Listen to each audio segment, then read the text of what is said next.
Yes. Mayor Pro Tem Garner. Yes. And I vote yes as well, so that passes unanimously. So Lori, I believe now we will log off and log back into the other link. Is that correct? That's correct. Uh-oh. Let's do that, and hopefully everybody will be back here in a minute.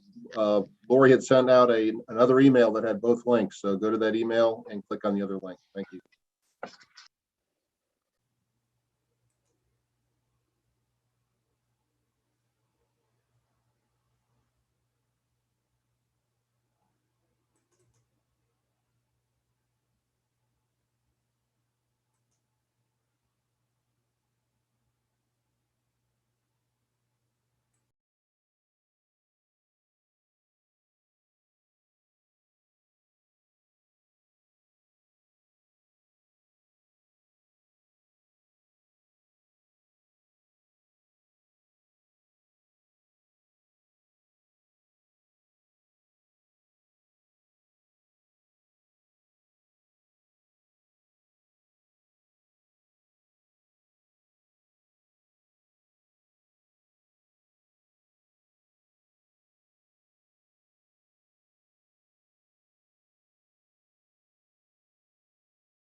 Sorry, Maureen, everybody's going to start coming back now. Okay.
We'll go outside.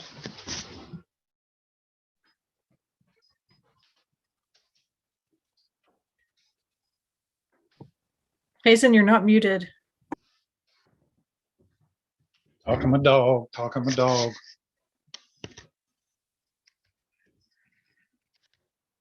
I saw Renee's cattail there, a little pretty white tip earlier in the video, earlier.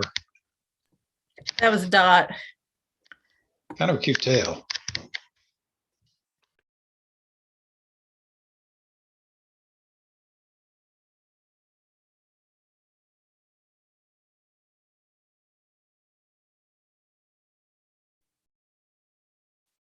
I will inform any of the public that have joined tonight that we had a closed meeting prior to this to take care of some town business, and just getting everybody signed back into the meeting will probably be a minute or two late starting.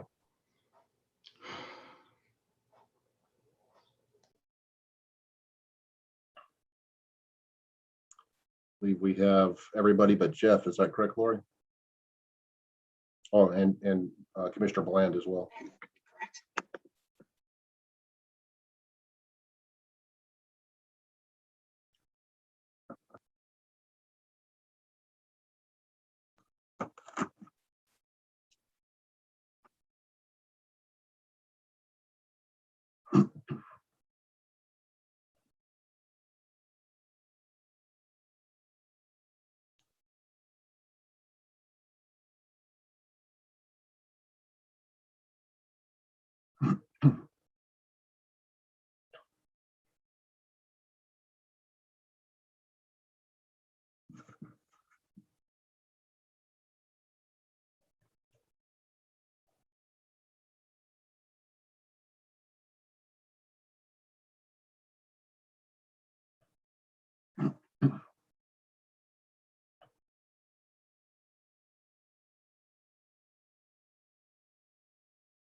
Well, Good evening, Commissioner Bland.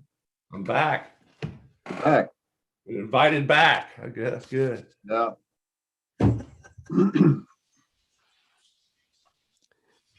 Okay, Lori, apparently my camera doesn't work. I'm here though, everyone. We'll deal with that when your item comes up. No problem. All right. Could be a very good impersonator. Not actually be Jay. You're being Zoom bombed as we speak. Laura, are you working with Commissioner Miller to get him? I sent him the link again, but he's not responded. So, oh, There here he it is. comes. Not sure what happened. Yeah, we've had a few computer glitches tonight. I think everybody's here now. So, Laura, is it okay to start? Yes, sir. Go ahead. So again, I'm Mayor John Higdon. Welcome to our April 26, 2021 Board of Commissioners meeting for the town of Matthews. We are starting a few minutes late tonight because we met in closed session to discuss some town business prior to this meeting. Remind everyone once again that due to the governor's COVID-19 orders, this meeting of the Matthews Board of Commissioners is being conducted remotely using the Zoom virtual meeting platform. The town of Matthews is committed to transparency and robust public participation during these challenging times. We'll remind everyone once again as well that the mayor and commissioners will vote on each item by roll call vote, meaning each member will be polled to individually state their vote for the record, and they will also visually raise their hand or otherwise visually indicate how they're voting. We're going to move on to agenda item number 2, the invocation or moment of reflection. And this tonight will be offered up by Commissioner Bland.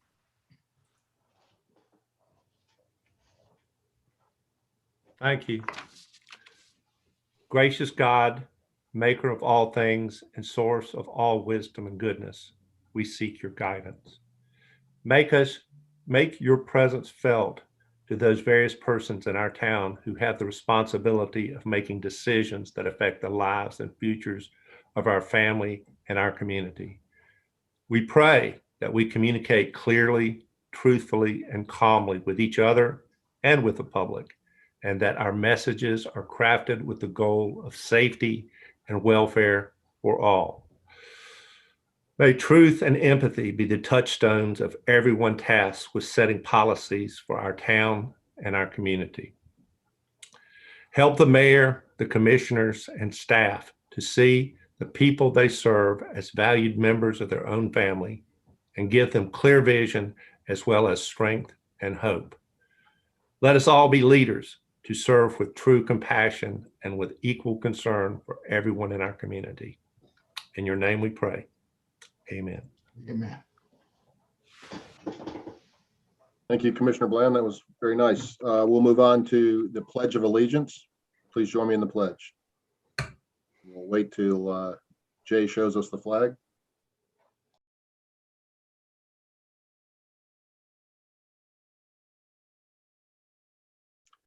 I pledge allegiance to the flag of the United States of America and to the republic for which it stands, one nation, under God, indivisible, with liberty and justice for all.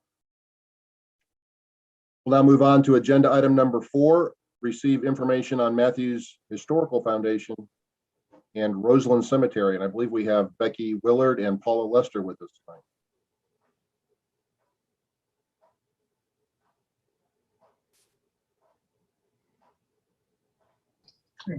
No, mute, unmute. Unmute.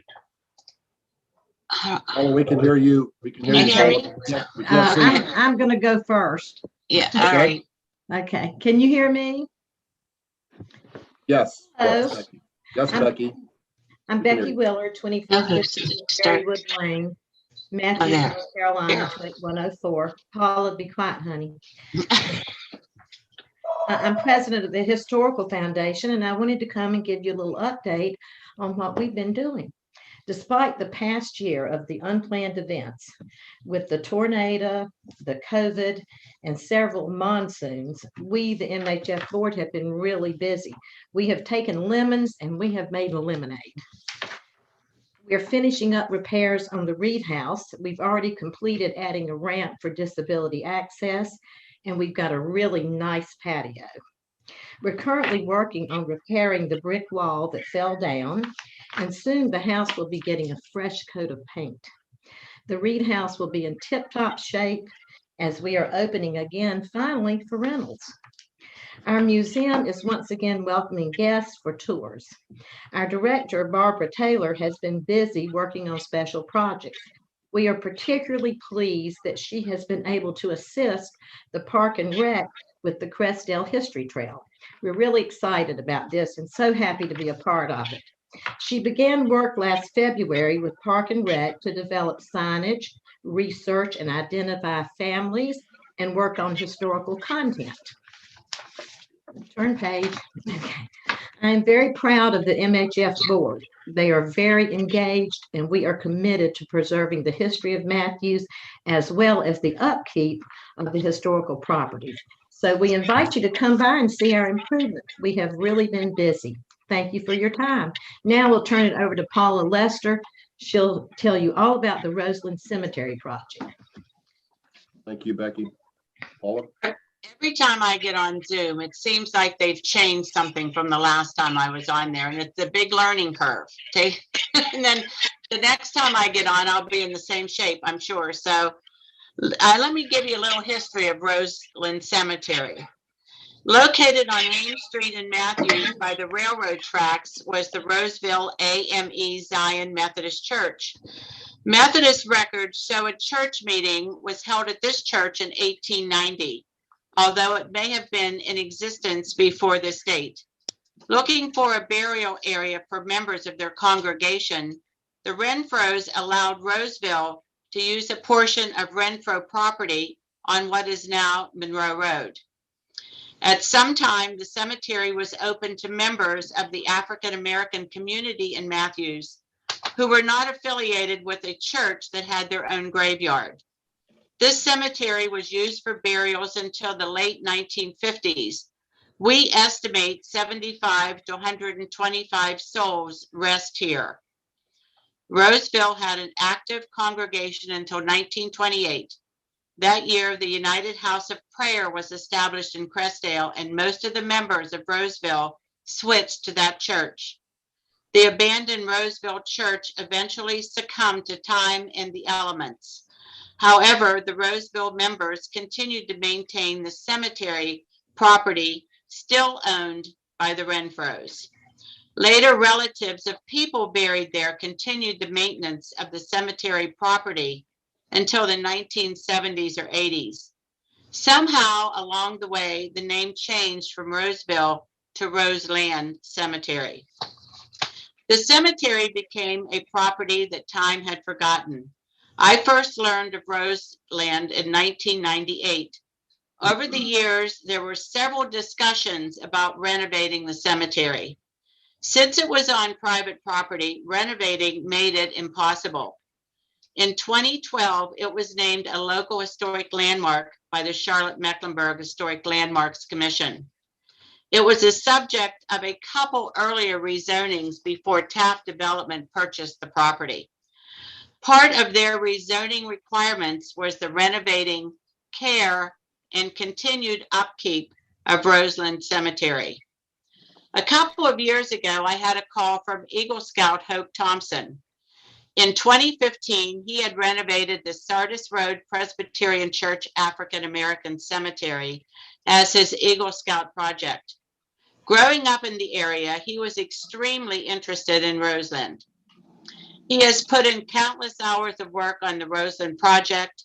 Being involved in all cemetery meetings, he has been very helpful with steps and cemetery restoration, project schedules, and materials lists. I can't say enough about what a great help he has been. Hoke, I think, is on the Zoom meeting and will talk about the actual restoration done by him and many volunteers at the cemetery. Yes. Can you hear me? Yes, sir. Go ahead, Hope. Thank you. Thank you, Paula, for that. I appreciate it a lot. As Paula mentioned, I've been kind of involved in this from the start back in 2016 when Taft first purchased the property, and have sustained my interest since then. And we started the physical restoration of this site the first week of March of this year. And since then, we've done exactly 8 working days out there. And I have gathered volunteers each Saturday from the community to be able to have this project completed and finished. Since then, from the Roseland Cemetery, we have taken out 7 tons of debris. We've had 75 volunteers total come out over the last 8 working days. Elevation Church has donated supplies, and we have removed sticks, dead trees, leaves, and other natural debris from the site. Paula, I would like to thank you too very much for all the help you've and all the work you put in this too. If it wasn't for Paula, I certainly wouldn't be here right now, and Roseland wouldn't be in the state it is now. We're at the finish line with this project. This week, the developer Taft will be constructing the fence that will go around the site, and we have cleaned out almost all of the debris from the site. We have identified several new headstones in the process. We have found artifacts in the cemetery. There's a genealogy report we're working on right now that the Historical Society is doing. So this has been a great project.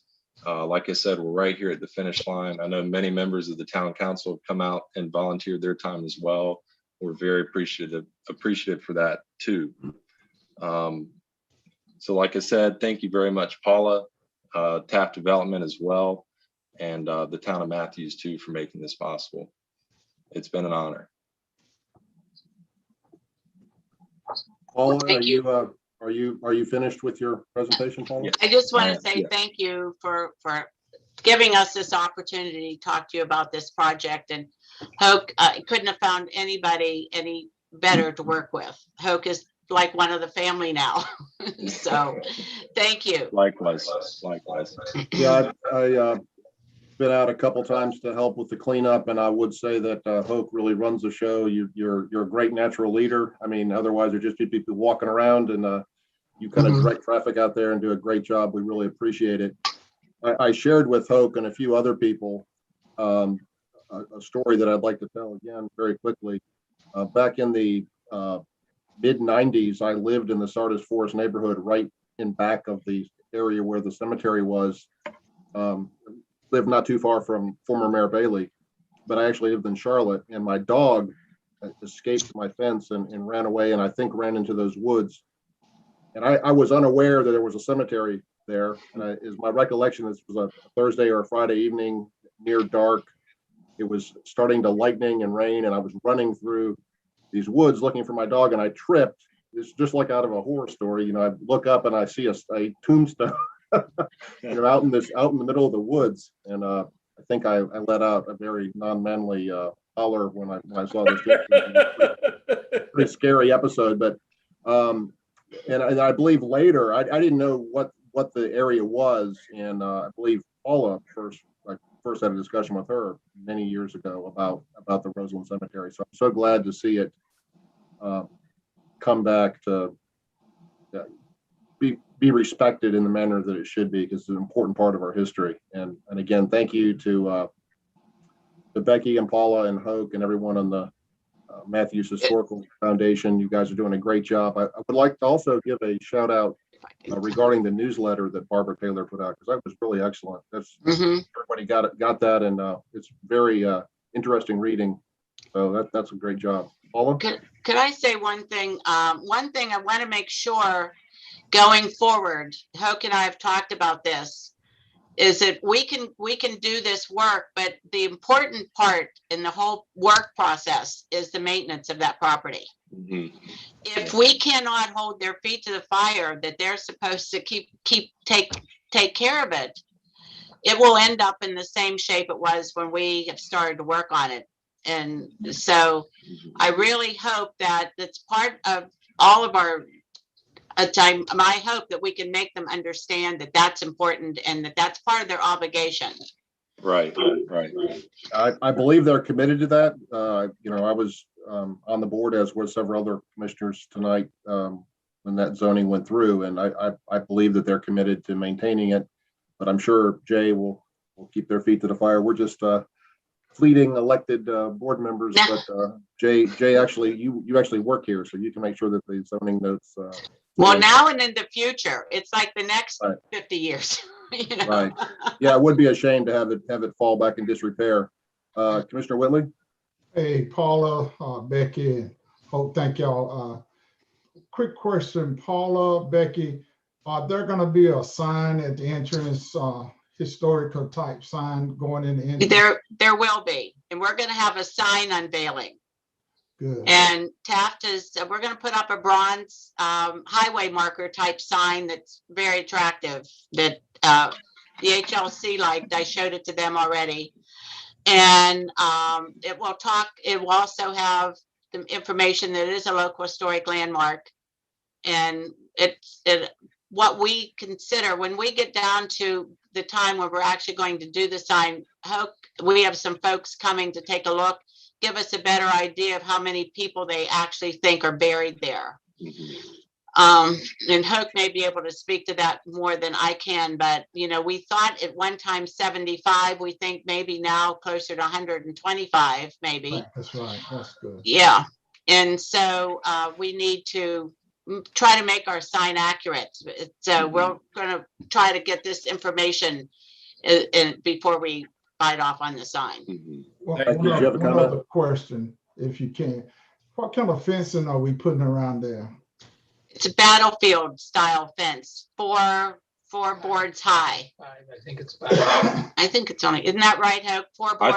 I think it's 5. 5. Well, Larry's just Yeah. saying, I think it's 5. Yeah. Becky? You're muted. You're on mute, Becky. We can't hear you. Yeah, I just wanted to say that was another thing that the museum is also working on, is to try to identify some of those graves that are in Roseland. So, What? and we have really, Paula has been working on this for, I believe, 20 years. So it's so nice that we will finally get somewhere on it. Thank you Yeah. for having us. Have we identified anybody in the community that perhaps can remember anything about? I know Harvey Boyd. Harvey, yeah. Yeah, Harvey. Yes, Yeah. Harvey does. Yeah, he remembers a grandparent being buried up there, I believe, or a great Well, grandparent. One of the twins, one of the twins, his mother had twins, and we interviewed her, and we have that on tape when she was over 100 years old, I believe, or close to 100 years old. And she had a set of twins, and she said one, she just could never get warm. And that child is buried there. I do believe that baby. Yeah. Mayor Pro Tem Garner, do you have a comment? Addie Dixon believes that she has a relative buried there too. Mhm. Yeah. Well, we now have a list. Barbara has been keeping a list. When people call in, we've asked them to call the museum and give the name and the birth and death dates, if they have it, of the person in their family that they believe may be buried there. The last time I talked to her last week, she had 45 names. I think she's up to 51 now. So that's pretty good. Yeah. That's really good. Yeah, it's pretty good. Any other questions while we, Commissioner Miller? Thank you. One small comment. When I worked at Family Dollar across the street for 15 years, a few of my employees told me that their grandparents used to live on the property that sold eventually to Family Dollar and were members of the Crestdale neighborhood. I'm going to try to reach out to them and see if they have any additional information really about that property. That would be good. Fantastic. Yeah. Thank you. You're welcome. Hope, do you need additional help? You said you're near the finish line. What do you need to finish up? Well, so we're right at the finish line. We've got a couple of stumps to cut out. The developer's sending a landscaper to level the stumps out where we had cut the dead trees. We've got a couple of piles of leaves that we got to get out, and that's pretty much it. I'm still waiting to see when the fencing materials are coming in, because then as soon as those come in, they're going to start constructing the fence. If they're not here before the weekend, we'll probably have a day this Saturday of just a small crowd, just to finish up the last final things. to get the piles of leaves and things like that. Otherwise, it's just a couple of items that we've got to finish up. So any of the elected officials or anybody that's watching this meeting tonight that cares to volunteer, what time are you starting on Saturday? I'll be out there at 8 o'clock in the morning. Okay. So if you haven't had a chance to go out, please do and see it. It's a really beautiful site now. Paula, do you have something else? Just one thing about an idea that actually Larry had, and I think it's a good one. And I mentioned this to Larry Whitley.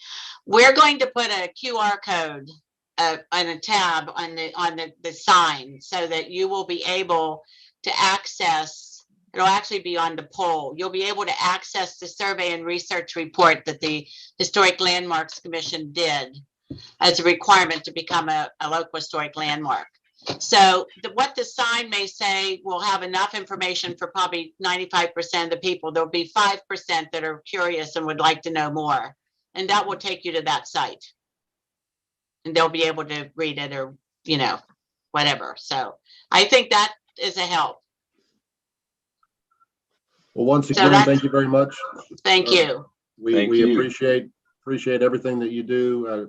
History is so important to the town of Matthews, and we have let a few items fall into disrepair, and I'm glad to see that we're correcting that with volunteers. Thanks again. We really appreciate it. All right.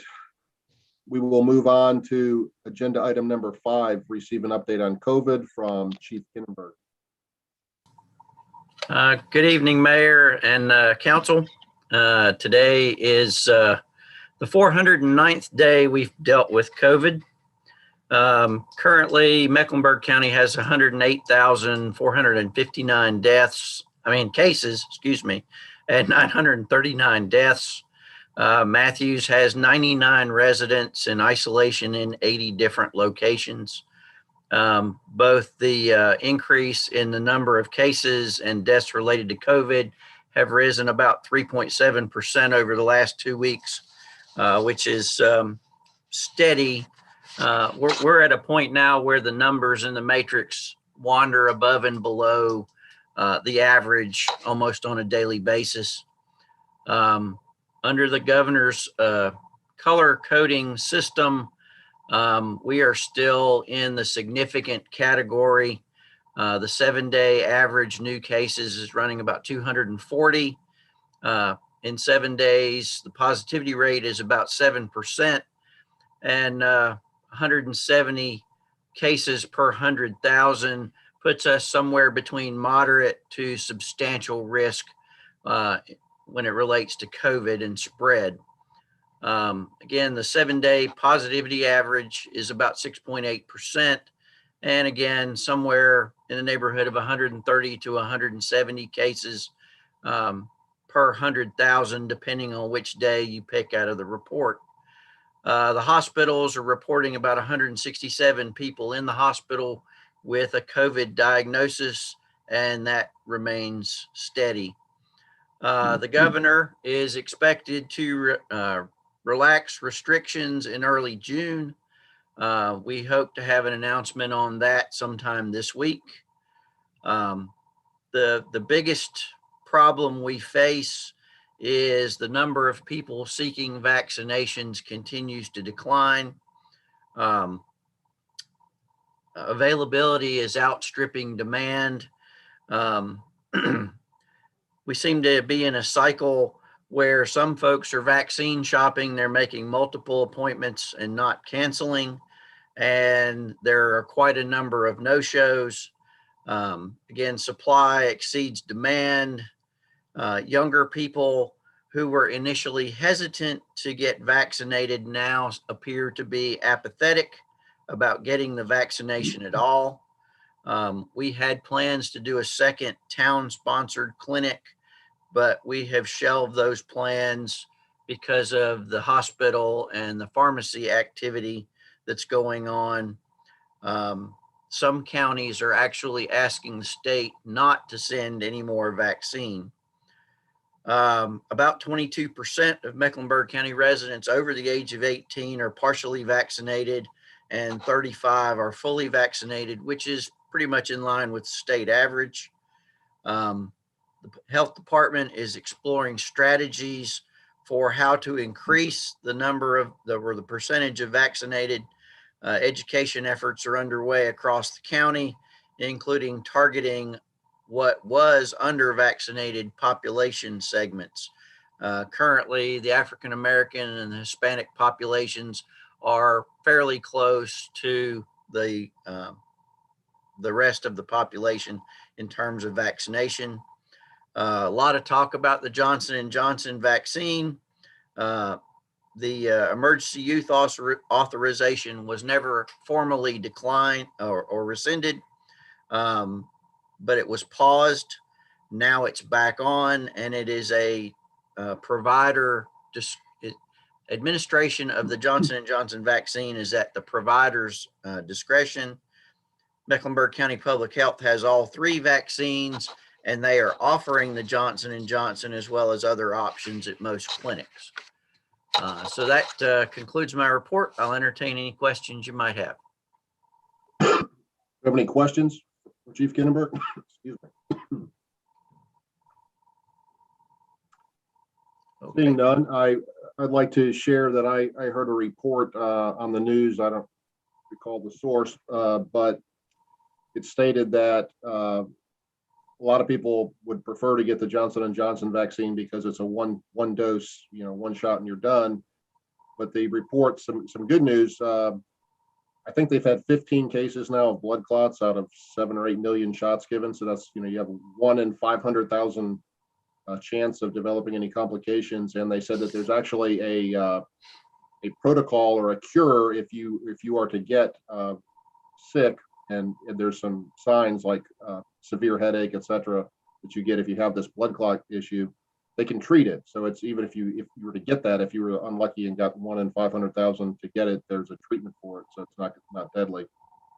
I would just like to personally, once again, plead with all of our friends and neighbors to please consider getting the vaccine. It's relatively painless. And if you don't want to do it for yourself, please do it for others in the community that may get sick and die if you were to transmit COVID to them. So please continue to get vaccinated. There's plenty of availability, so really no excuse not to do it. Any other questions or comments? Larry, you got anything coming up at your church? Yeah, church every Sunday at 9:45. All y'all are welcome. Not exactly what I was looking for, but that's we'll hear the good news at 9:45 at Pastor Whitley's Mount Moriah Church. All right. I would say, typically this coming Sunday is our law enforcement and public service appreciation service. I wanted to try to pull that off, but my board didn't feel like we could do that this year. So we're going to postpone that to next year for all the police, fire, and public service. And next year, hopefully we'll be able to pull that off and have y'all some good meal next May. Very good. Thank you. All right. Thank you, Chief Kinneberg. Move on to agenda item number 6. Are there any items to be added to the agenda, Lori? Or Hazen? I'm sorry. No, sir, Mr. Mayor. Lori, do we have any public comment? No, sir. Thank you. Move on to the consent agenda. I'll entertain a motion to approve the consent agenda. I'd like to make a motion that we approve consent agenda A through I-2. Second. Motion from Commissioner Whitley, a second from Commissioner Miller. Roll call vote. Commissioner Urban? Yes. Commissioner McCool? Yes. Commissioner Whitley? Yes. Commissioner Bland? Yes. Commissioner Miller? Yes. Mayor Pro Tem Garner? Yes. And I vote yes, so that passes unanimously. Boy, if I hold my hand too far, it gets into the blur there. All right, so that passes. We'll move on to agenda item number 9, unfinished business. Consider exemption from qualification-based selection process for design work for 335 East Matthews Street. Jay Camp. All right, good evening, everyone. This is a follow-up to our 6 p.m. discussion 2 weeks ago about the 335 East Matthews project, or rather site. Similar to the Veterans Park or Pocket Park process we have laid out that Corey's working on. We are asking the board this evening to exempt the town from for design services for projects less than $50,000. Our plan is, as you see under proposed solutions, to bring back estimates to the board. So we're going to reach out to several firms, and the exact process would be to develop 3 different site plan iterations, one of which being preservation of the home on the property. That was the direction we received from the board 2 weeks ago. There is an attached resolution. And that's really all I have for you this evening. Okay, can we go back to the gallery view? Or? Sure, yes. All right, Commissioner Miller.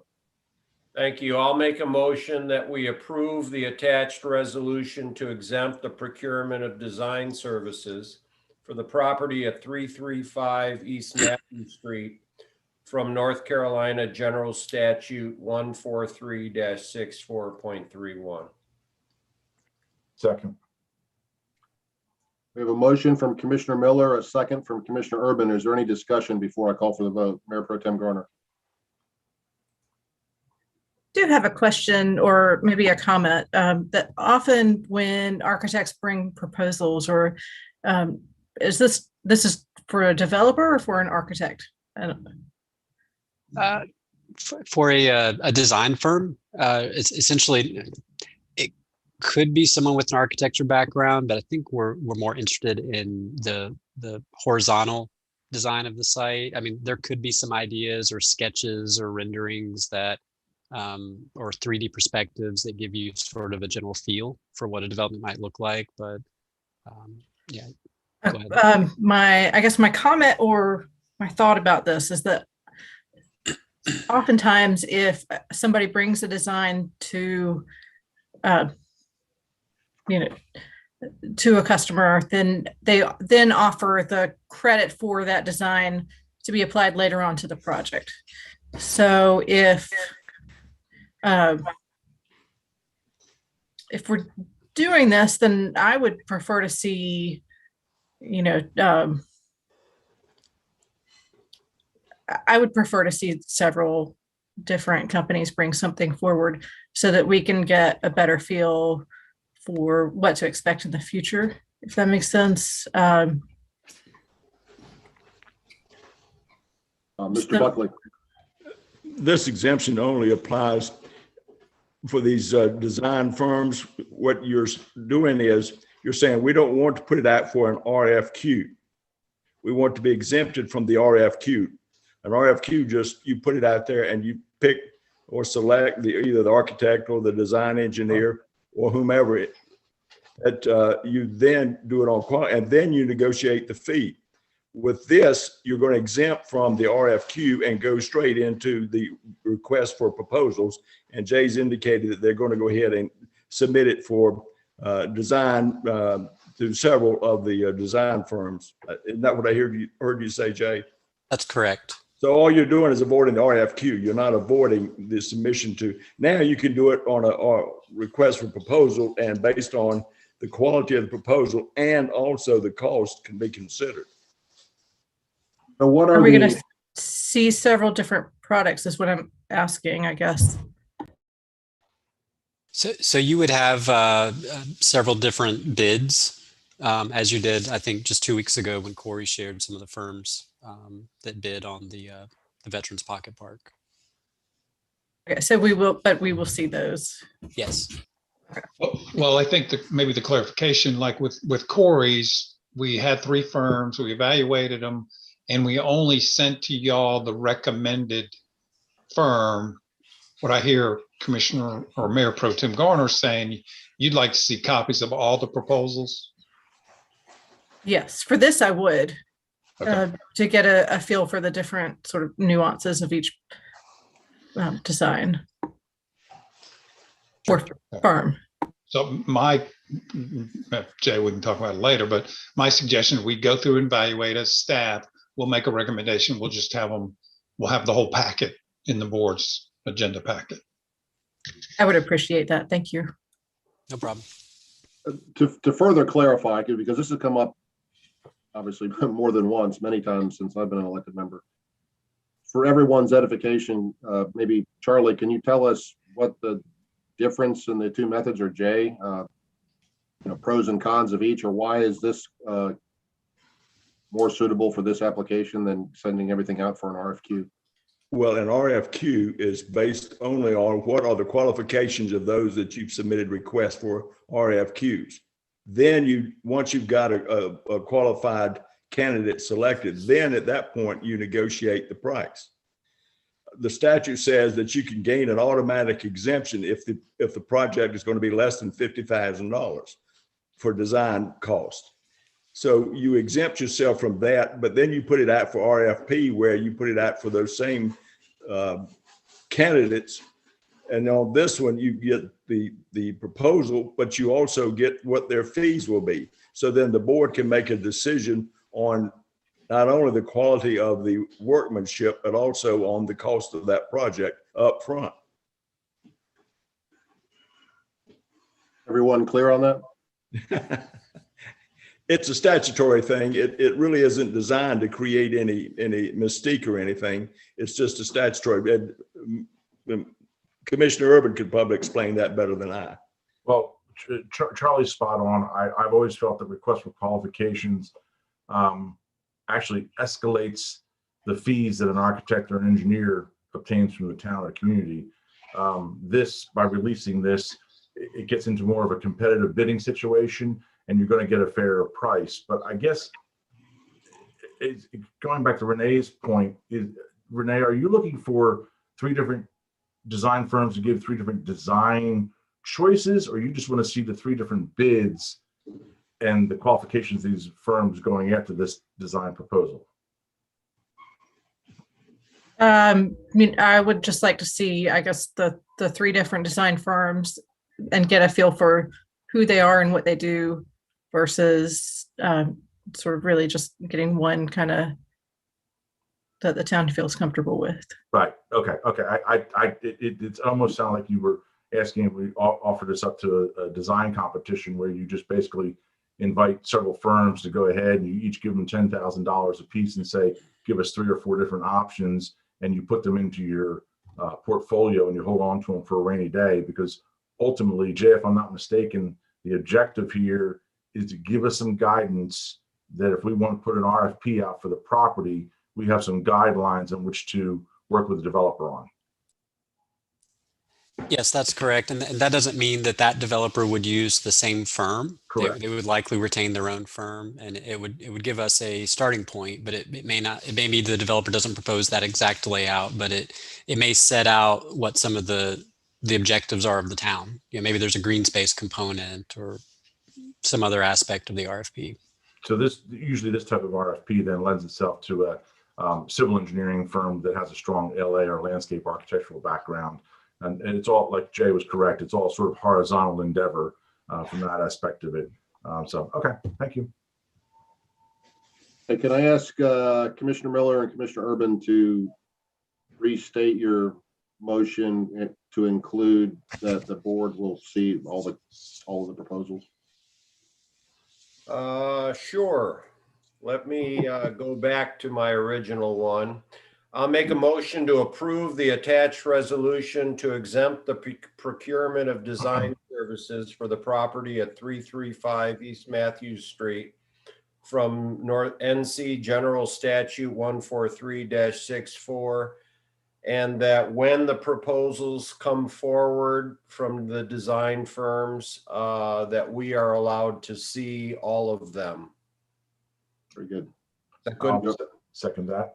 Okay, we have a motion from Commissioner Miller, a second from Commissioner Urban. We'll take a roll call vote. Commissioner Urban. Yes. Commissioner Whitley. Yes, sir. Commissioner Bland. Yes. Mayor Pro Tem Garner. Yes. Commissioner McCool. Yes. Commissioner Miller. Yes. And I vote yes as well, so that passes unanimously. Thank you. We'll move on to agenda item number 10, new business. 10A, receive the monthly budget report from Ms. Hawk. Thank you, Mayor, members of the board. So we have in front of you tonight the budget as it is reported through the end of March of this year.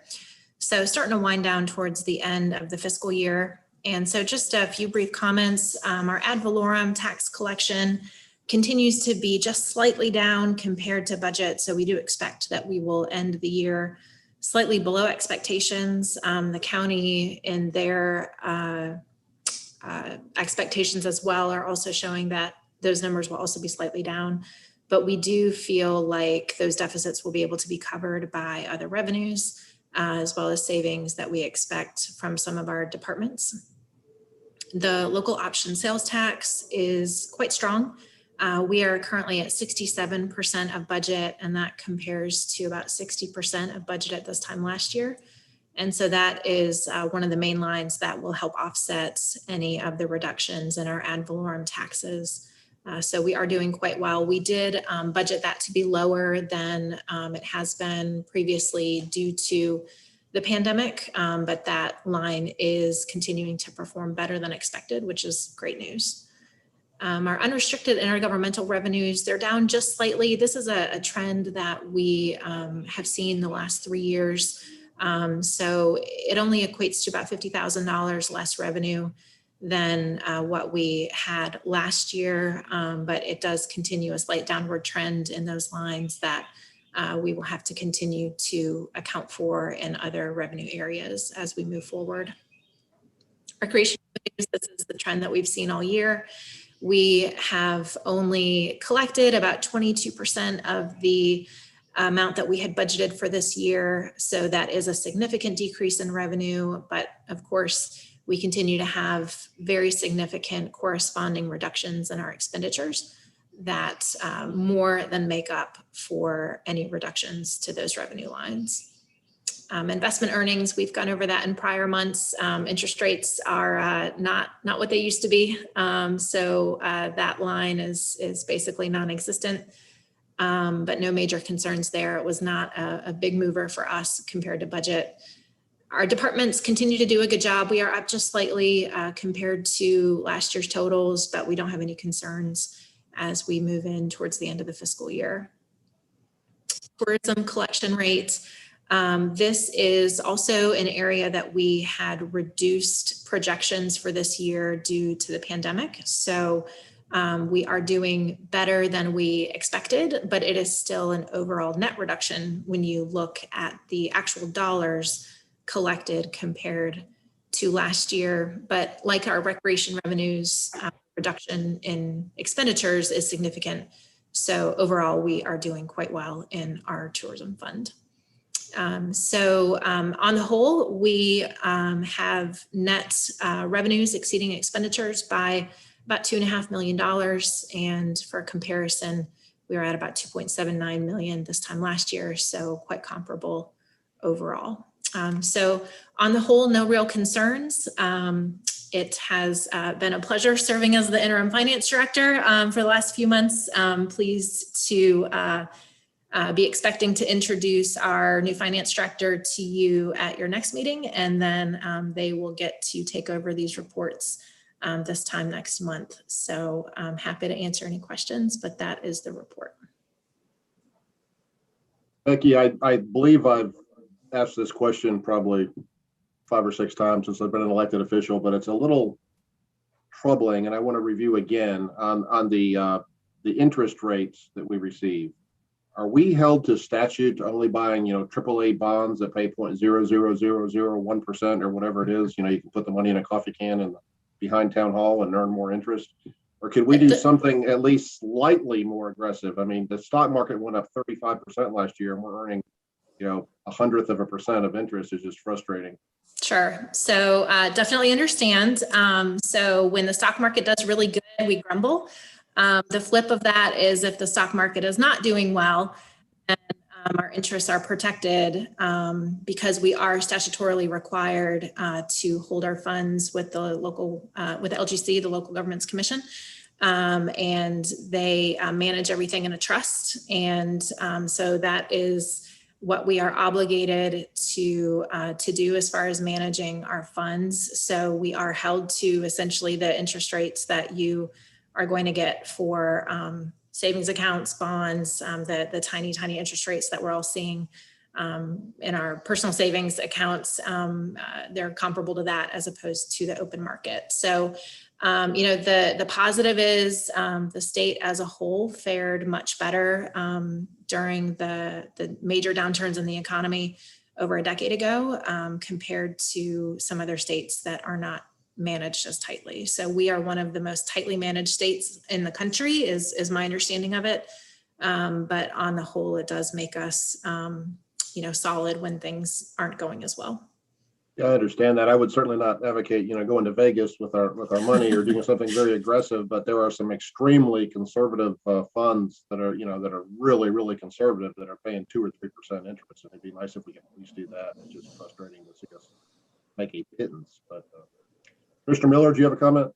Yeah, I just wanted to thank Ms. Hawk for doing such a fine job on managing the money and educating us on the budget and where we stand both this year and next year. And make sure, Becky, that you add that as an asterisk or a bullet point on your resume. Interim. Well, I'm not shopping the resume anywhere, so. Good. But I appreciate that. Good, thank you.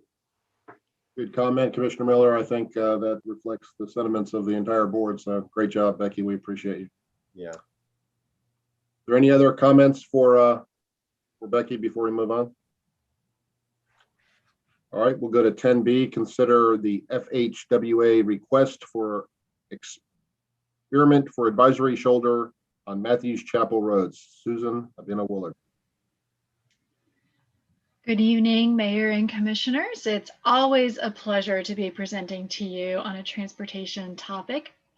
We know that being a walkable and bikeable community is important to the town. Seeing as at least half of the town's vision statements talk about being walkable and bikeable. Let me fix my screen here. And my question for you tonight, one of many, is are you ready to be the first?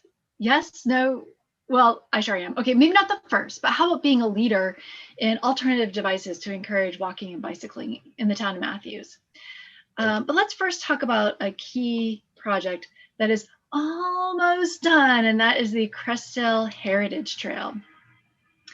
And the Heritage Trail is complete. Jay, can I get my slides up? The Sure. Heritage Trail, thanks. The Heritage Trail is complete and open from Town Hall to Tank Town Road. As recent as last week, informational signs were posted along the trail. Next slide. Thank you. The project celebrates the history of the Crestdale area of Matthews, an historically African-American community, approximately 1 mile southeast of downtown. In this image on the screen, you see plans for the constructed trail starting on the left side of the picture in green and orange at McLeod Street. And that paved trail connects directly to the roadway pavement on Matthews Chapel Road.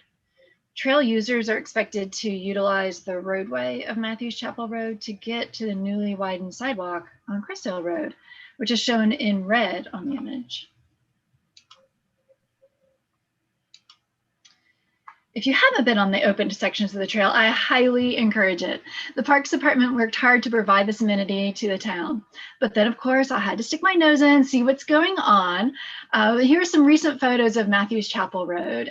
In short, it's a dead-end street coming off Crestdale Road at the CSX railroad tracks. It serves as access to 8 parcels, 4 houses, the old Crestdale Community Center, and an exit driveway to a church. You see at the top where the paved trail ends at the roadway pavement. There are no bicycle and pedestrian designated spaces on Matthews Chapel Road. No sidewalks, no bike lanes. And that might be just fine. It's a low speed, low volume street. As our transportation planner, Dana Stujinski says, you can do cartwheels down the middle of the street and still feel safe. But wouldn't it be nice to improve the walking and bicycling experience for trail users and to create a visual continuity of the Crestdale Heritage Trail from the western portion of Matthews Chapel Road to the continuation of the trail along Crestdale Road? Staff thinks so and considered various options to meet these two key goals. As in every engineering study, there's always a do nothing option, and it's usually the least expensive option. As I mentioned, staff believes the trail as currently configured without any treatments to Matthews Chapel Road doesn't pose a significant safety risk to trail users. So the do nothing option is fine from a safety standpoint, but it doesn't meet the goals of pampering the trail users and creating that visual continuity of the trail. Bike lanes and sidewalks accommodate one type of trail user. I mean, it's not particularly intuitive to walk in a bike lane or bike on a sidewalk. However, widening the pavement or adding a sidewalk will be costly and is geographically constrained in this area. That's when staff thought of advisory shoulders as a potential solution. The device is also referred to as a yield roadway, designed to serve pedestrians, cyclists, and motor vehicle traffic in the same slow speed travel area. Yield roadways serve bidirectional motor vehicle traffic without lane markings in the roadway travel area. This is done through the use of advisory shoulders, which create usable shoulders for bicyclists and pedestrians on a roadway that is otherwise too narrow to accommodate these users. The shoulder is delineated by pavement markings and optional pavement color. Motorists may enter the shoulder only when no bicyclists are present or pedestrians and must overtake these users with caution due to potential oncoming traffic. We know from the Federal Highway Administration Rural Design Guide that streets with volumes below 6,000 ADT and speeds less than 35 miles per hour are good candidates for advisory shoulders. Here you can see Matthews Chapel Road is at 95 ADT and a median speed of 21.5 miles per hour and an 85th percentile speed of 26.7 miles per hour, making it an excellent candidate for this affordable option. Advisory shoulders meet the goals of providing a dedicated space for trail users while providing that visual continuity for the trail. From the Federal Highway Administration Rural Street Guide, benefits include less costly to build or maintain than a fully paved out cross section, connects local residential areas to destinations on the pedestrian network, limits impermeable surface area and minimizes stormwater runoff, maintains aesthetic of narrow roads and uncurbed road edges, encourages slow travel speed when narrower than 20 feet. Matthews Chapel Road is 17 feet. And it can support a larger tree canopy when located within wide unpaved roadside areas. This next exhibit shows on an aerial what the pavement markings that create the advisory shoulder would look like. It's simply a dashed white line, and it'll be located 6 feet from the edge of pavement. Sorry, the dimensions are a little small in this exhibit, but the shoulder would be 6 feet, resulting in an 11-foot lane for vehicle traffic. Should two vehicles enter the vehicle lane from opposite directions, which is a very low probability on a 95 ADT roadway, the westbound vehicle may enter the shoulder area once bicyclists and pedestrians have cleared. If there are users in the shoulder areas, so the vehicles must wait for them to pass, and then the westbound driver can move into the shoulder area for the opposing vehicle to pass it.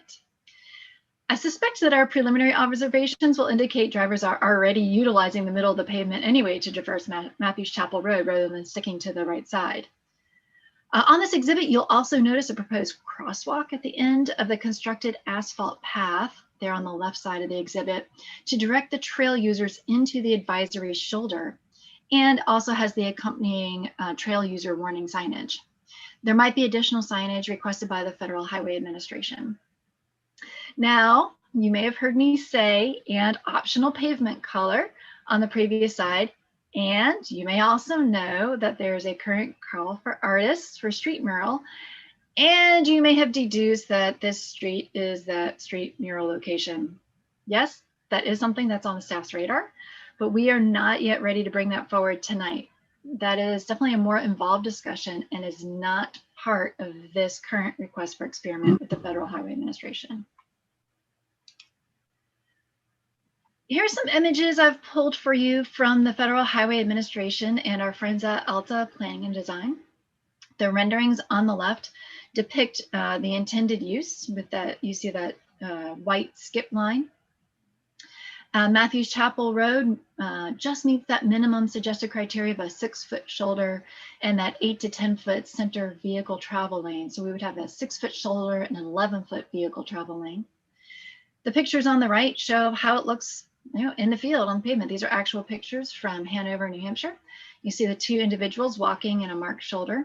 And then you can see in the lower right-hand corner a vehicle driving on that yield roadway down the middle of the road. Like these roadways, Matthews Chapel Road benefits from excellent sight distance until the curve at the end, but even then, sight distance is not really constrained along Matthews Chapel Road. Now, I hope you're all thinking that, yes, this is a great idea. And yes, advisory shoulders should accomplish the goals of improving walking and bicycling experience along the trail and creating visual continuity of the trail. You may also be thinking, why do we even need to bring in FHWA? Well, the short answer is, I'm a total geek and I want to do studies and I want to send that data to the Federal Highway Administration because that's just who I am. But the better answer is that, excuse me, yield roadways and advisory shoulders are not yet included in the manual on uniform traffic control devices. So we wouldn't be covered under the blanket protection that the MUTCD provides. However, good news, the Federal Highway Administration is allowing experimental use of the advisory shoulders, which does provide some protection if we follow the FHWA rules. We submit the data and the reports to Federal Highway. And if we agree to remove the advisory shoulder, if we or FHWA deems it unsafe. This request, like I said, would be the first. This would be the first for advisory shoulders. There are several requests for experimental advisory bike lanes, but none yet for an advisory shoulder. So for you, the benefit of going through the FHWA request for experiment process is a liability protection for following FHWA rules and guidelines. And for me, it's a chance to do some research and submit data. I have already spoken to the Federal Highway representative about this project, and he was generally in support of the advisory shoulder on Matthews Chapel Road. Like, there was no way I was going to bring this to you if I hadn't first called them and asked them what they thought about it, right? The Matthews TAC heard this item at their meeting last Thursday, provided some great feedback to staff. One of those items is about public involvement, which I thought you would also be interested in. Fortunately, Matthews Chapel Road is a very short street. Like I said, only 4 houses. And since the development of the Crest Hill Heritage Trail, we've been speaking with Mount Moriah Church about the use of advisory shoulders to talk about it and to kind of help develop that concept.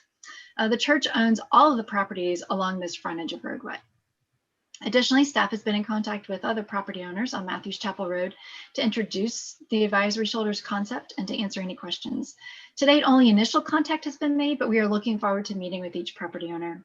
If the board feels it's necessary, we can work with the town's communications coordinator to push out information to the broader community. This next slide shows a quick timeline of next steps. If approved tonight, we'll clean up the draft letter to FHWA and submit it in May. Since I've already made that preliminary phone call to David Kirchner at FHWA and he's in support of the use of advisory shoulders on Matthews Chapel Road, I'm hoping for a quick turnaround. So in June, we could potentially be installing pavement markings and do our first round of observations. If the Federal Highway Administration allows us to do our observations and reports annually, then we'll do that each July. If they ask us to do it twice a year, we'll probably do it in April and October. The reports to FHWA are not complicated. I have done this process before, and basically you set up a template and just use that for every report cycle. Thank you all for your attentiveness in this dive into advisory shoulders and Federal Highway Administration request for experiment. Before you on this slide is the requested action tonight, and I welcome any questions that you have. Susan, I've got a couple questions and a comment. The first question is, I was driving on 45 today and got off at the exit on John Street and noticed that there's some sort of marked shoulder on the exit. What is that? Are you familiar with that? I have not gotten off that exit recently. Is it just a solid white line? A solid white line about, I don't know, 4 or 5 feet that runs almost the entire length of the exit ramp. Is that for if you break down or something to walk off? Or? Yeah, you'll find that on most exit ramps, modern I should say modern exit ramps, and it's for breakdown. It's, for any sort of bypass needed. You eventually lose the edge of your asphalt too. So those wide shoulders help facilitate just regular maintenance.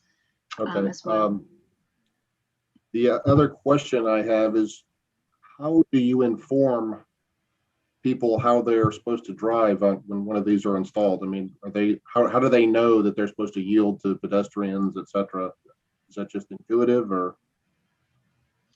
So the studies show that it's fairly intuitive. Most people recognize a white skip line as a line that can be crossed if there's no conflicting movements. And that street currently doesn't have any pavement markings, so there's no center line on it already. And people tend to just drive down the middle of the street anyway. So that white skip line, if you go back and, to your driver's ed class, it says you can cross the skip line if there's no traffic. And the comment I would like to make is, first of all, I think it's a great idea. I think it'd be fantastic. It looks like a relatively inexpensive way to improve the walkability of the area and the continuation from the trail. But the other comment I have is I'm a little concerned.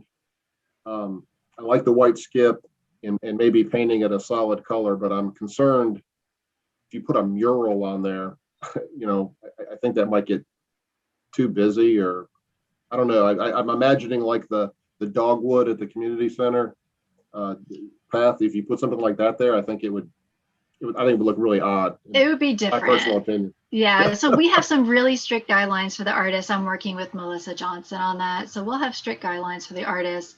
And like I said, we're not ready to bring that forward, but I just wanted to call it to mind because some of you might have made that connection between the two.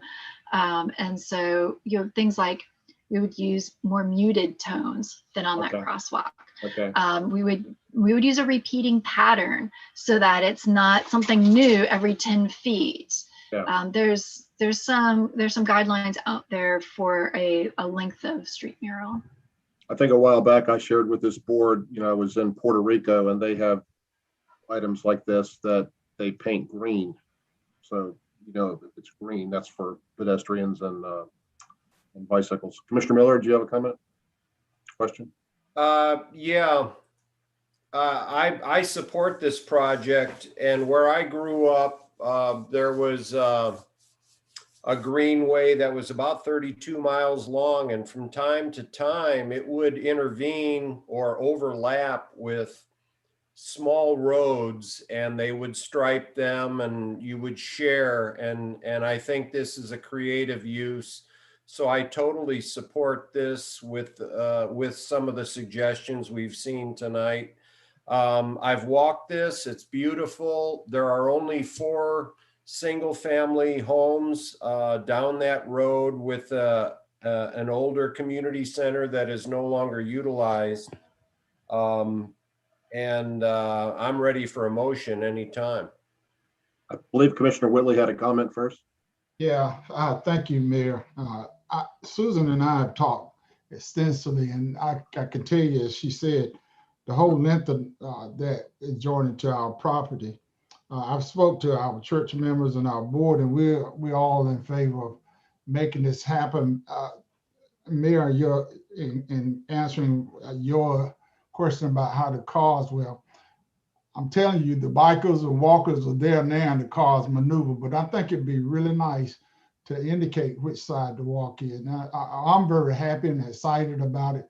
You hear me talk about the sidewalk and how much connectivity and how many people just using it. You would not believe that bikers and walkers and dog walkers or joggers, but we're excited because we're seeing a whole lot of new people from town, and they're making a good walk from downtown, making the circle, come around Crestdale. A lot of them go up to Matthew Hill Road and come back around, but it's a good walking trail.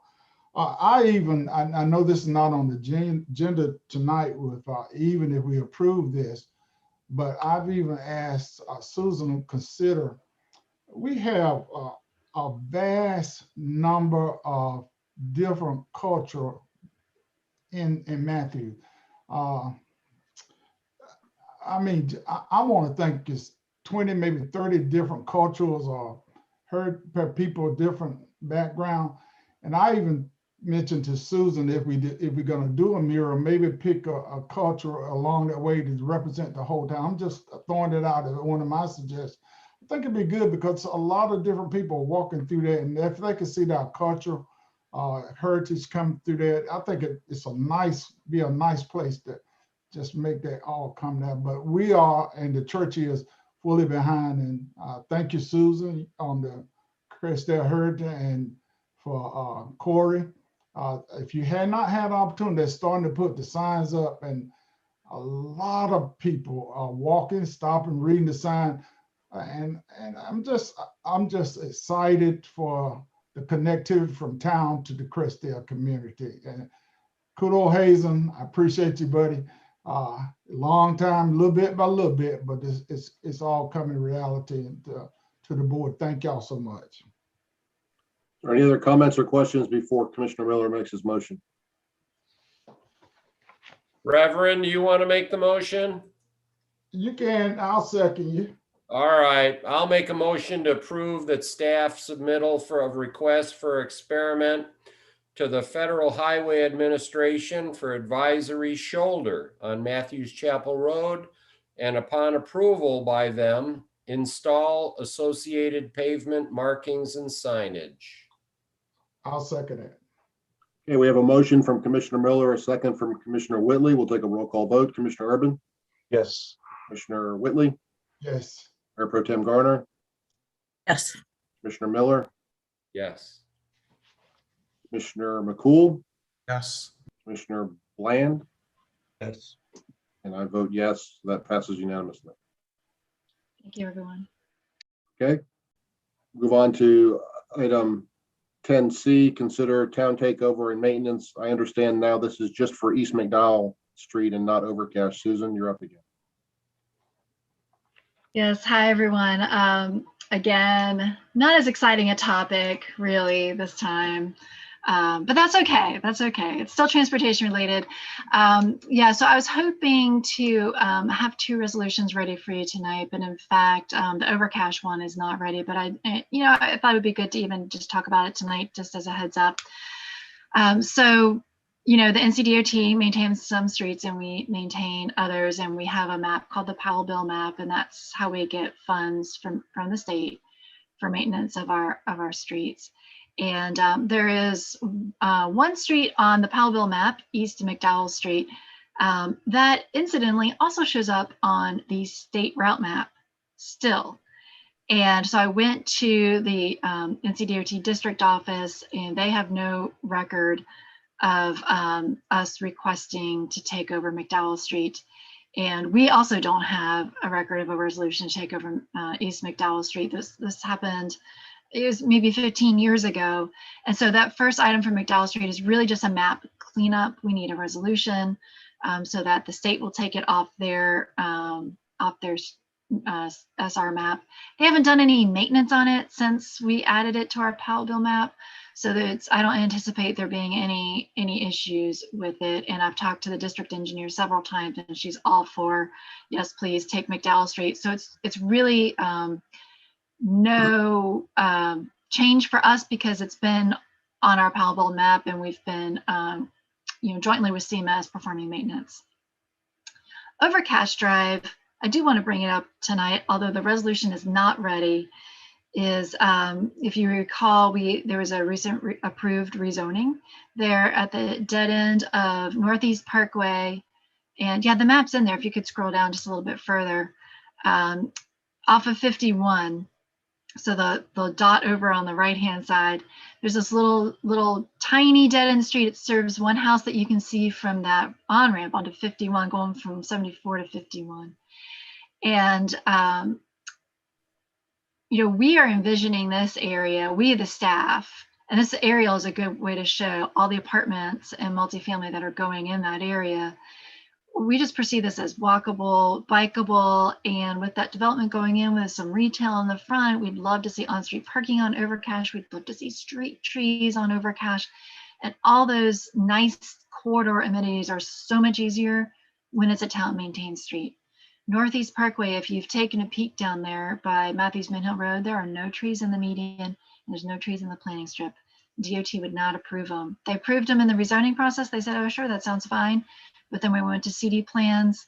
They're not there. So we really like to, it's just 0.18 or 11 miles there for overcash. So it's just a short amount and shouldn't really impact.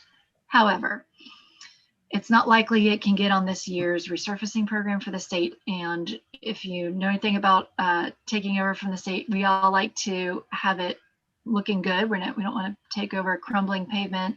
It's their job to maintain it. So we need to meet with them, figure out what repairs we would like. Is there ditch cleanup that needs to happen? Is there an overlay that needs to happen? So that one is not ready. We haven't been able to have that meeting with NCDOT, and they've already let their resurfacing contract and not sure if they can get it in for this year. So, so tonight, if the requested action is to approve the resolution for East McDowell Street to take over from maintenance, there's a sample letter to the district engineer's office. We'll edit that to take out overcash. And it's the last resolution there. If you could scroll down just a little bit further. This resolution here to request transfer of maintenance to the town for East McDowell Street from South Trade Street, 0.18 miles till its terminus. Be happy to answer any questions if you have any. Are there any questions? Thank you, Susan. You did a fantastic job of explaining that. Commissioner Miller? Yeah, thank you. I stepped away for a second. I may have missed something, but overcash will be privately developed by the new RVS that we approved recently, correct? I might need Jay's help on this. I am not recalling it being privately maintained. We asked them, I think they showed on-street parking and they would have to add curb and gutter, street trees, sidewalk, but the actual pavement itself, I'm not sure that they had any obligation to. Jay, do you remember? Yeah, I recall that they committed to, I think potentially installation of on-street parking pending approval of NCDOT or something along those lines. Okay, yeah, that's as I recall it. So that's all good news. And are there any plans then on East McDowell towards the community center and around the curve to add curb and gutter or street trees, or just take it over in town then? Yeah, just to take over the pavement maintenance, really. We share that responsibility with the school right now. That there's been some patching recently done out there. And the new crosswalk, and it's beautiful. Thank you. Thank you. Any other questions for Susan or motions? Commissioner Miller? I'll make a motion. We adopt the resolution requesting town maintenance for East McDowell Street, SR 3452. Second. A motion from Commissioner Miller, a second from Commissioner Urban. Take a roll call vote. Commissioner Urban? Yes. Commissioner Whitley? Yes. Commissioner Bland? Yes. Mayor Pro Tem Garner? Yes. Commissioner McCool? Yes. Commissioner Miller? Yes. I vote yes as well. That passes unanimously. Thank you, Susan. Thank you, everyone. Appreciate it. Move on to item 10D, consider board response to proposed legislation HB 496. Darren Holman. Mayor, I'm going to take this. Darren, feel free to be technical expert on this if you'd like. But one of the things about this, and if Jay, can you pull up the proposed legislation? So we are one of the few towns and cities in North Carolina that has authority delegated by the General Assembly to have our own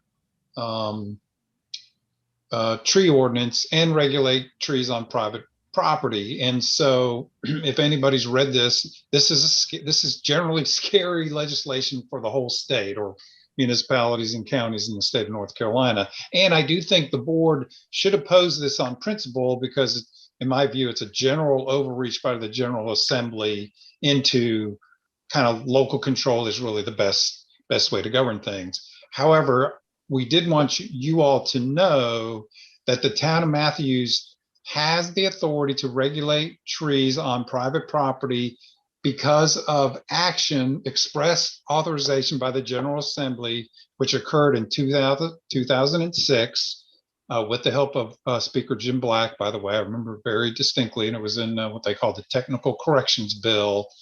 So the good news there is for us, this legislation is not a threat that it is to many other communities in North Carolina. So Charlie and I had a discussion about this earlier today. He, got us thinking properly on this. I do want to thank Darren for all his work because he pointed out some possible concerns if we didn't have this kind of authority. Charlie, is there anything you would add to my statements?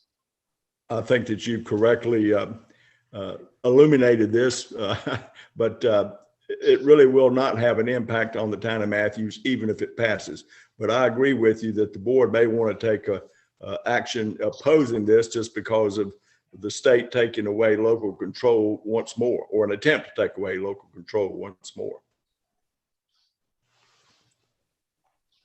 Yeah, so my recommendation, and I would like to get the board's thoughts on this, would be that we submit a letter via our legislators telling them that we oppose this, because although it doesn't affect Matthews directly, I don't think it's in our best interest to have no tree ordinances in Charlotte, or Stallings, or Mint Hill. We don't want all the trees cut down all around us, because that would impact the quality of life that people that live in Matthews as well. So my recommendation, and we've done this on recent other proposed legislation, like the bill that would have eliminated single-family residential zoning, would be that we write a letter to our legislators and ask them to oppose this legislation. It's, pardon my French, but I think it's really asinine legislation. It's crazy to suggest that we eliminate all tree ordinances across the state. It's an idiotic idea and would have grave consequences, I believe, if it passed. So it'd be my recommendation that we write a letter to our legislators to oppose it, ask them to oppose it. Commissioner Miller? You're on mute, sir. Sorry. Thank you. I would support your suggestion to write such letter to our legislators. Do I remember hearing in my reading about this that it would clear cutting would be allowed and all sorts of forestry provisions where we have tree farms would be adversely affected? Is that correct? It is a little bit hard to tell because it's one paragraph and they don't spell it out at all. And I do think where Darren did a good job is kind of what's this worst case scenario possibilities, not for Matthews per se, but this is the kind of impacts other communities could have. And we don't know the intent behind the bill or how the administrators would enforce this thing. Thank you. Darren, for the throngs of fans that are watching us this evening, there may be one or two people on, but just to get it public in the record, would you like to go over a couple of those maybe unintended consequences? Yeah, sure. 1 second. I can just put the memo back up. Yeah, so specifically, if we didn't have that local ordinance in place, things that this could impact would be our tree ordinance, which is separate from our landscaping ordinance. That's what really the ability to like the champion trees, and then also any locally designated trees of importance. Commissioner Miller had kind of talked about with our forestry and the tree harvesting. So right now we can kind of regulate that a little bit by designating which trees can be cut and harvested. If we didn't have that local act and this were passed, then we would lose that ability. And then, like, I guess directly what you would see is probably the biggest impact would be any developments that are along like a major highway or a major thoroughfare. In those instances, it would probably be more likely that the property owners would go into clear cut or to remove along the highway just so the businesses could have a little bit more visibility.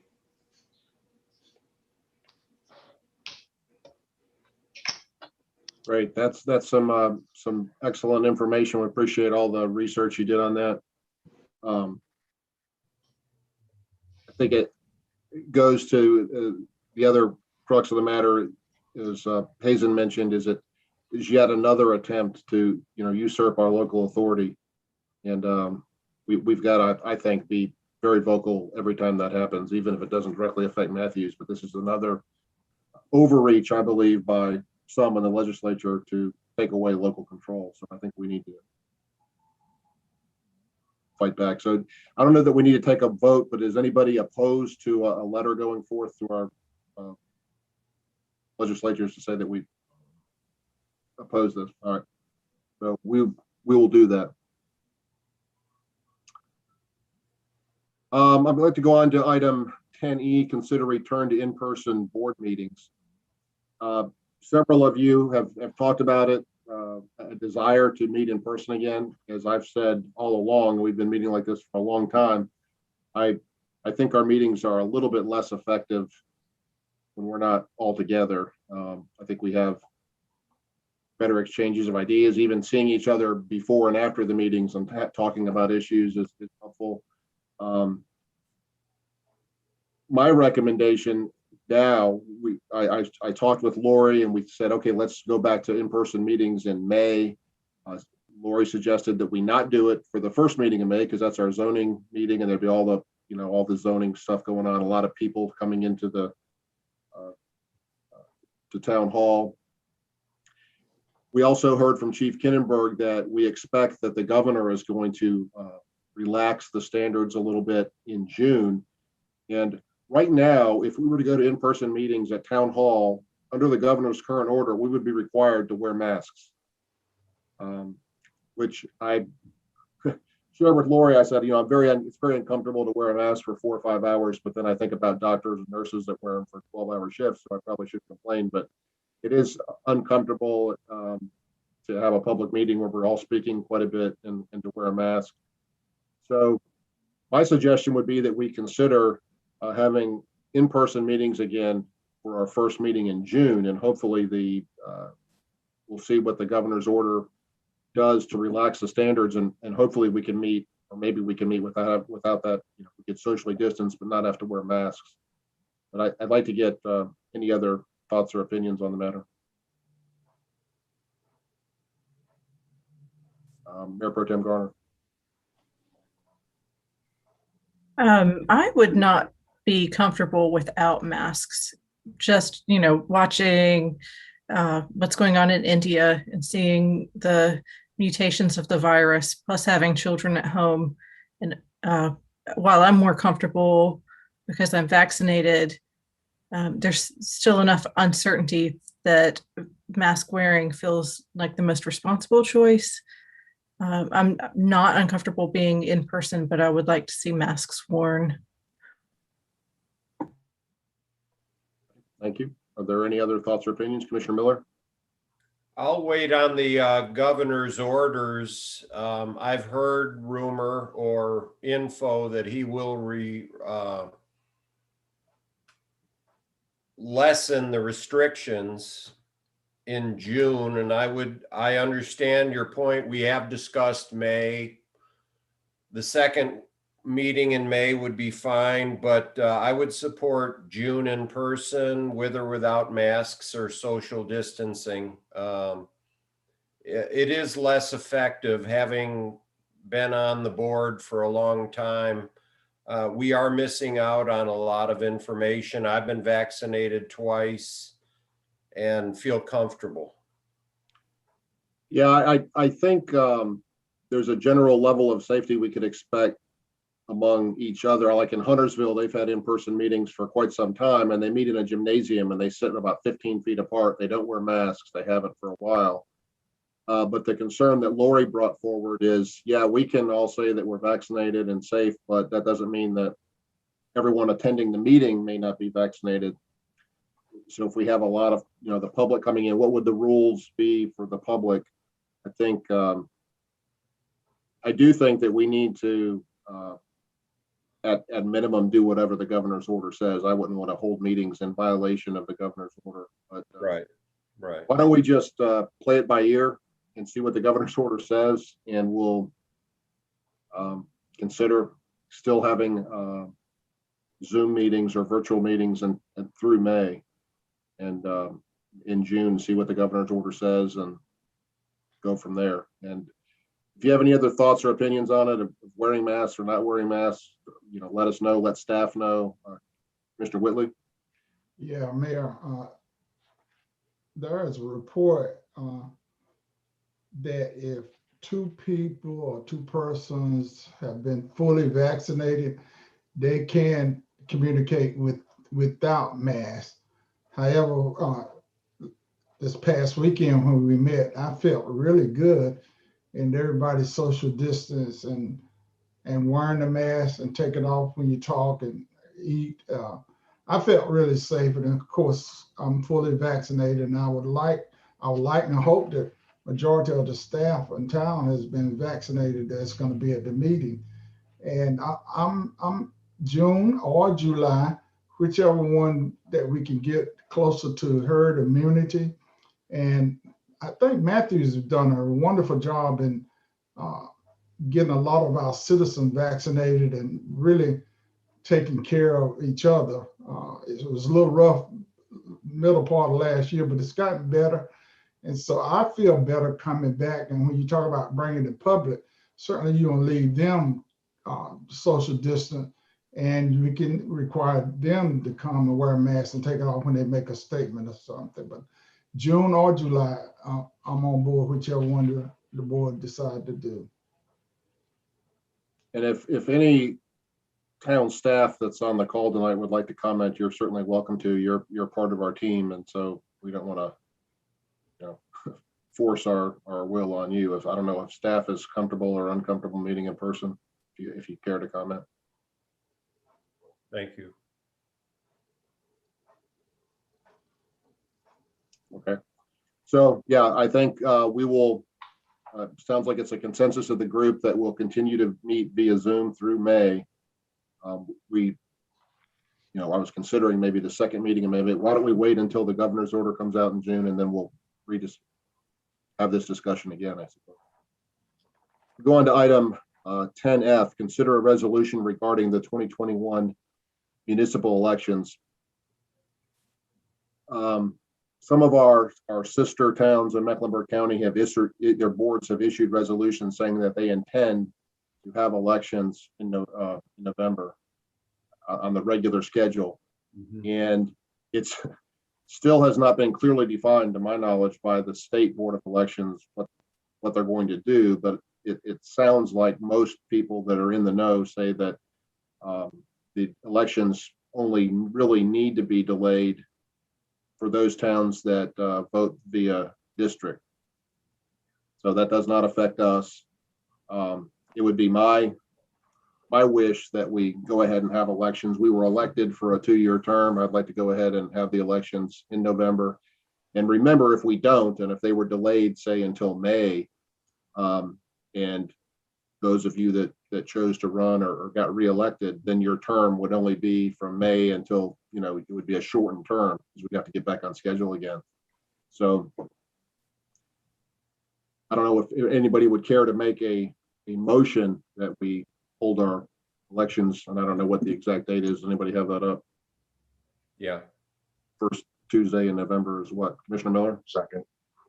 Yeah, I'll make a motion that we support the resolution for municipal elections be held on the first Tuesday in November, which is November 2nd, 2021, as planned.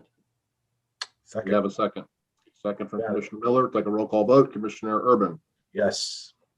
Commissioner Bland, Yes. Mayor Pro Tem Garner, Yes. Commissioner McCool, Yes. Commissioner Miller, Yes. Commissioner Whitley. Yes. I vote yes, that passes unanimously. So we will, for all intents and purposes, consider that we're having our, unless we're told otherwise by the state, that we will have our elections in November as scheduled. Move on to item number 11, the mayor's report. I have a few items. Some of you have may be aware of what happened to the Independence Boulevard transportation project U-2509, which was the huge, billion-dollar project that would widen Independence Boulevard, make it an expressway, have the flyovers at Sam Newell, et cetera. And you recall Brett Knipe coming to our board meeting a while ago and showing us the segments of how they were prioritized. Really out of the blue, last Monday, NCDOT had a meeting with some of our staff, and they said, hey, we're going to have this entire project value engineered. We're going to hire a new consultant, going to reprioritize it, and et cetera. And this was, kind of blew everybody's socks off. Nobody was aware anything like this was happening. As recently as a month ago, Brett Knipe presented the segmentation plan to the to CARTPA, the Charlotte Regional Transportation and Planning Organization. So this was really shocking news. I have attempted to find out who caused this to happen. I've asked NCDOT, I've asked people on the MPO, and I have not received an answer yet. I don't know who made the decision to tap the brakes and do this. I do know that NCDOT is having a funding crisis, and I've since become aware that several projects will also be value engineered, although I don't believe any of the rest of them are in the district, our District 10. So it's kind of unusual. I'm a little concerned because there are some well-placed people, I believe, that are trying to redirect money to other projects, and they think if they can stop this one or reduce its scope, that monies can be reallocated to other projects, like the 77 widening, for instance. However, this is considered a statewide mobility project, and there's only a few projects. It has to be a statewide project that the monies could be allocated to. And it's likely if this funding is greatly reduced or reallocated, it'll be reallocated in Nashville or Wilmington or something like that. It won't even be in the Charlotte area. So it's really unfortunate. I'm still digging into it, trying to get some more information. But I just wanted to make you aware of that. And we're, again, still trying to find information. If I find out any more information, I'll share it with the board. But it's of great concern because everybody, I think, knows how important this project is. And my biggest concern is that a lot of the funding for the parallel roadways may be reduced or eliminated. And that would be catastrophic for Matthews with all the businesses and things we have along 74. So keeping an eye on it, and I'll let you know if I hear anything. Mayor Pro Tem Garner, you have anything to add, or Hazen? Just really wanted to make you aware of that. Thank you. Second thing I want to bring to your attention, I've received a few emails on this topic, and I must admit that I myself perhaps at times have gone slightly above the speed limit in my own neighborhood, which is 25 miles an hour. But I've received a complaint from somebody in my neighborhood, not against me, but others traveling too fast in a lot of our subdivisions and neighborhoods. And I just want to remind everybody to keep a close eye on your speed, particularly at this time of year when children are out playing and running in the street and et cetera. And probably have additional conversations with Chief Pennington to maybe step up some enforcement in some areas that have become problematic because there's people really speeding, going 45 miles an hour, 50 miles an hour in a subdivision where children are playing. So before we have an accident, we need to rein that in a little bit. So please keep that in mind and spread the word to your friends and neighbors to slow down. There are a lot of kids out. I believe I copied everybody on the board. It's another topic. about CMS's attendance at sporting events. They had limited it to the playoff game to 500 people in Providence Stadium, which holds 6,000 people. And I didn't understand the rationale in requiring people to, sit 18 feet apart in a outdoor stadium when kids are 3 feet apart in class in school. So it didn't make any sense. So they did amend it. They moved it up to 30% for indoor and outdoor sporting events, but they have excluded things like theater, arts, band, etc. So you can go indoors at 30% capacity to watch a volleyball game, but you can't do so to watch a band or a play or something like that, which is just makes no sense. Commissioner McCool. Just to piggyback off of that, I also reached out to the CMS school board about that. I had received a few emails and texts about Providence wanted to have their spring musical. They wanted to have 150 people in their 800 person theater, and they were denied, but basketball could have 150 parents watching basketball. So reached out to them, and hopefully they'll amend that soon. Yes, I did receive a few responses from some board members, and I think they are going to amend it. It as currently to apply only to sporting events doesn't make any sense. All right, so that ends my mayor's report. Mayor, I have one question or comment. Sure, go ahead. Thank you. Most of our neighborhoods, not all, but many have HOAs. And if the neighbors want speed bumps put in, they are relatively cheap to put in by an HOA. I've put them in neighborhoods before as well. And it does solve that problem, particularly with people who don't live there and are kind of just visiting and leaving quickly. So again, if there's an HOA involved, that's their responsibility to implement speed controls. But if it's on a town-owned road and they expect the town to do it, we have a huge backlog for that. Is that correct, Hazel? Isn't there a pretty big backlog for speed humps? I know Susan's got a long list of to-dos. I'm not sure what the backlog for speed humps are. I'll check into that. But to Commissioner Miller's point, that is a workable solution. But I think we can also talk to the chief about, we got those, your speed is, 35 miles an hour, letting people know. I think most people don't really intentionally speed through their neighborhood. They want to slow down. Hey, So 20 or 25, which is the posted speed limit in many neighborhoods, is a really, really slow speed to drive. Particularly if you're coming off, driving 45 and turn into a neighborhood and have to go 20. But also we're seeing a lot of complaints about, DoorDash and Uber and Amazon, these folks that are getting paid to go as fast as they can. So they want to get in and get out. So sometimes they're going a little fast. They want to necessarily. Okay. So I do have a clarification there. We have 8 speed hump requests on Susan's desk right now. So there is a backlog.